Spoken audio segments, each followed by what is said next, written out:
শাকিব খানের প্রযোজক আরশাদ আদনানের কারণেই ইকবাল এখন চুপচাপ। তোমার কি মনে হয় আমাকে চুপ করে রাখার মতো কোনো প্লেয়ার আছে?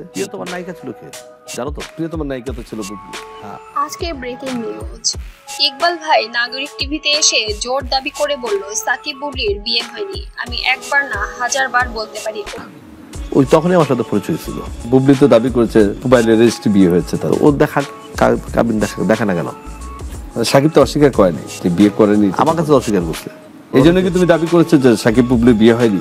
আমি তো প্রথম দিনই বলছি, আমাকে নিজে সাকিব নিজে বলছে, একবার না 100 বার বলছে আমাদের। তাহলে তুমি বীর সিনেমার গানটা করলা কিভাবে? ছাইন্দা বলছি যে ক্যামেরা এই থেকে এই বন্ধ থাকবে, ক্যামেরা কিন্তু এই থেকে এখানে নিচে নাম। ওদের কখনোই বিয়ে হয়নি, আমাদের মিডিয়া পাড়া সবাই জানে ওদের কখনো বিয়ে হয়নি। এগুলো শুধু ছিল লোক দেখানো। আপনারা তো সবাই জানেন প্রিয়তমার নায়িকা ছিল প্রথমে বুবলি।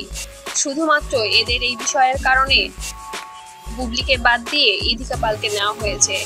তবে সাকিব বরাবরের মতোই বুবলি তাহলে প্রমাণ করতে গেলে আসলে আমার মনে হয় যে এই জিনিসগুলো যদি আমাকে প্রমাণ করতে হয় যে আমার সন্তানের বাবার সাথে, বা দেখুন আমরা সেপারেশনে আছি না কি আছি, সেই সম্পর্কগুলো তো একদমই যদি আমরা অন্যভাবে রেখে যদি শুধুমাত্র শেহজাদের বাবার কথা বলি, এড়িয়ে চলতো। কিন্তু বুবলি সবসময় ব্ল্যাকমেল করে সাকিবকে সবসময় হাতের মধ্যে রাখার চেষ্টা করত।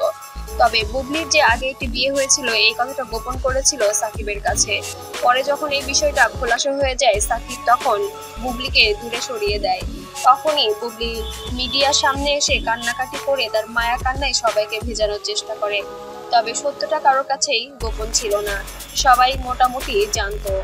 তবে এফডিসি অঙ্গন তাদের এই নোংরামি দিয়ে যেন নষ্ট হয়ে গেছিল পুরা চত্বর।